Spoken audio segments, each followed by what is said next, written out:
che cadono a pezzi, con il potere, la città, da che parte sta?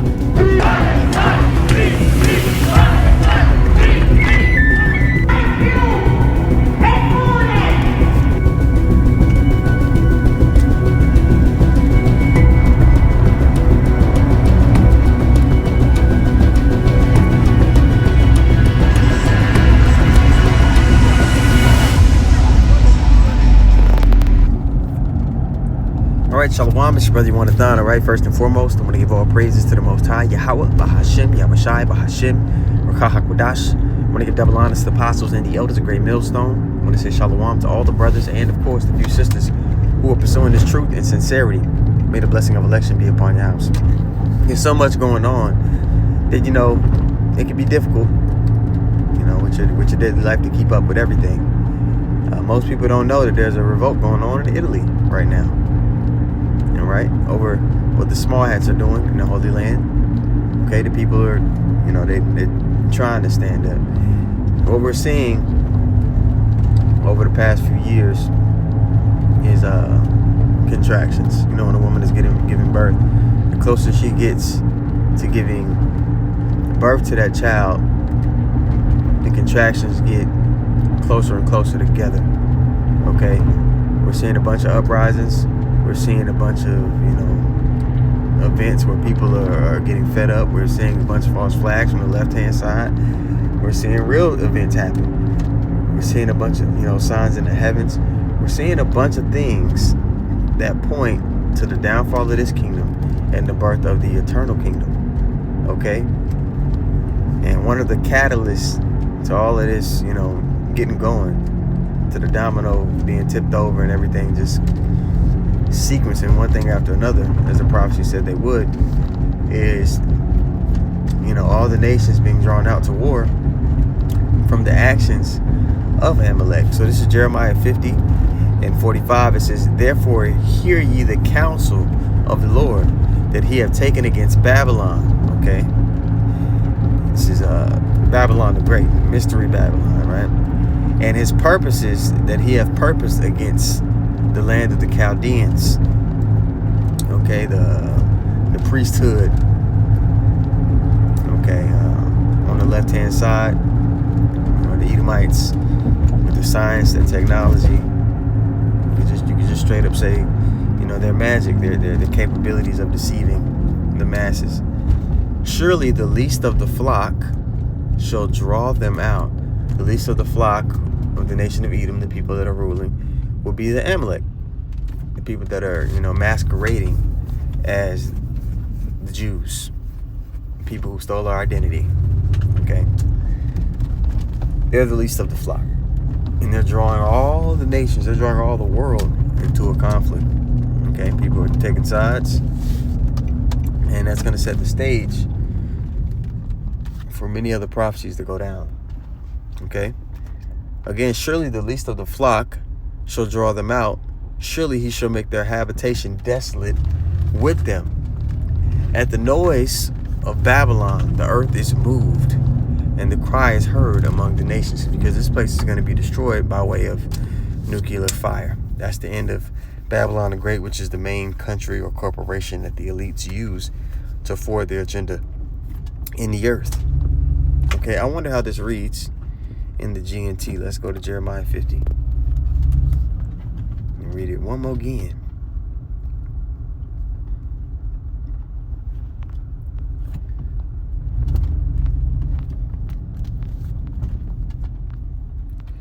All right, this is Jeremiah 50 and 45. It says, "So listen to the plan that I have made against the city of Babylon, and to what I intend to do to its people. Even their children will be dragged off, and everyone will be horrified, because the conditions that this conflict is going to bring on the earth, Jacob's trouble, okay, and there's going to be things that are heinous even before the war pops off. There's going to be decrees that really squeeze people even before, this war pops off. There's going to be people being dragged off because of, their stances, even before the war, fully physically pops off, because we're already in World War III. It's just not in the open to the public. Things always go down behind the scenes before they pop off in the open. Even their children will be dragged off, and everyone will be horrified.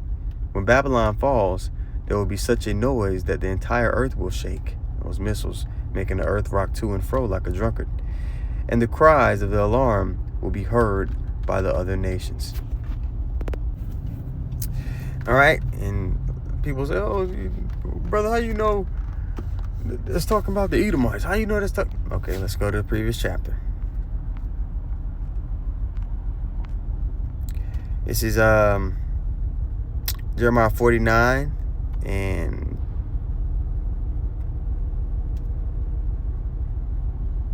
19. It says, "Like a lion coming out of the thick woods along the Jordan River to the green pasture land, I will come and make the Edomites run away suddenly from their country. Then the leader I chose will rule the nation. Who can be compared to me? Who would dare challenge me?" The small hats are challenging the Lord. Straight up said the Edomites here in this verse, and it's going to continue to talk about the Edomites in the 20th verse. And again, you talk about Noah Yuval Harari, the underling of Cotton Swab. Use code names because, YouTube, they'll flag you. I want to have these videos for the elect as long as possible until the Lord, shuts it down. Now, Noah Yuval Harari, we always bring up some of his quotes. He's the man that sits up there and says, we don't need God. We can make our own water. If the God of the Bible floods the earth again, we don't care. God is dead. It just takes a little while to hide the body, to erase the evidence of the Lord's presence upon the course of history. These are the people that are challenging the Lord directly. There's no other nation that moves that way openly. Now it goes on in verse 20 to say, and this is in the GNT, by the way, "So listen to the plan that I have made against the people of Edom." Bear with me. Hold on. Get where I need to go. Okay, verse 20. "So listen to the plan I have made against the people of Edom, and to what I intend to do to the people of the city of Teman. Even their children will be dragged off, and everyone will be horrified." All right, so it says it again in the previous chapter, but it lets you know what connects who the least of the flock is there. Then it gives you more clues. It goes on to 21. It says, "When Edom falls, there will be such a noise that the entire earth will shake." Rock to and fro like a drunkard, right? And we'll get that precept. "And the cries of an alarm will be heard as far as the Gulf of Aqaba. The enemy will attack Basra, the capital city in Edom. Okay? Like an eagle swooping down with outspread wings on the day that Edom's soldiers will be as frightened as a woman in labor." Okay? And the capital city in Edom in modern day times would be what? The Holy Land, where the small hats sit and push their decrees, using nations like America to do so. Okay? They're the least of the flock that's going to draw all the world into a conflict. And people are onto them. Even the other tribes of Edom are calling them out, because they've cut their fellow brethren out of the loop. They don't benefit from white supremacy the way they once did in this society. Okay?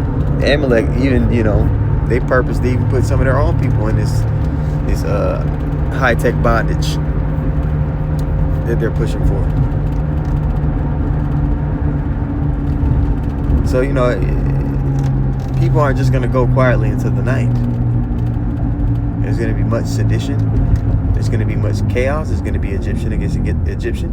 All right? In the sense of, we're in the spiritual side of Egypt. So there's going to be different classes of people against each other. There's going to be race wars. Okay? People are going to be clinging to their own. Okay? There's going to be much instability economically. And this devil's going to try to use all that chaos in desperation to get people to submit to this NWO, this New World Order he wants to establish, because he's going to step in the midst of it and be like, oh, we have a solution. And because people don't fear Yahweh Hashem Yahushua, and they don't look at him as their refuge, they're going to go along with any solution they can get. And he's going to manufacture the only solution, carnally speaking. Okay? So again, we're in the midst of the contractions, and they're getting closer and closer together because we're getting closer to the kingdom of heaven being established. We're getting closer to the return of our Lord. And the only way you can access a covering during this time is to be seeking the righteousness, seeking the meekness. All right? So that you may be hid in the day of the Lord's anger, as stated in Zephaniah 2 and 3.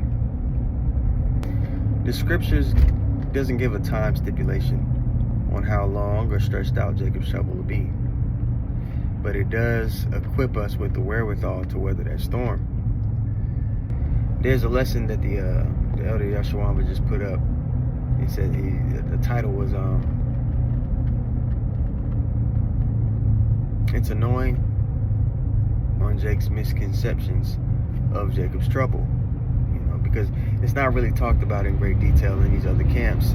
So there's a misconception, there's a lot of misconceptions, and there's not real clarity taught amongst Israel on what it's going to look like, what it's going to entail,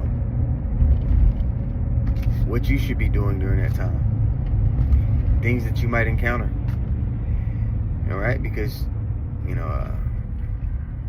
talking about the straight gate doesn't put butts in seats, doesn't get people to buy merchandise, doesn't make people feel good, okay?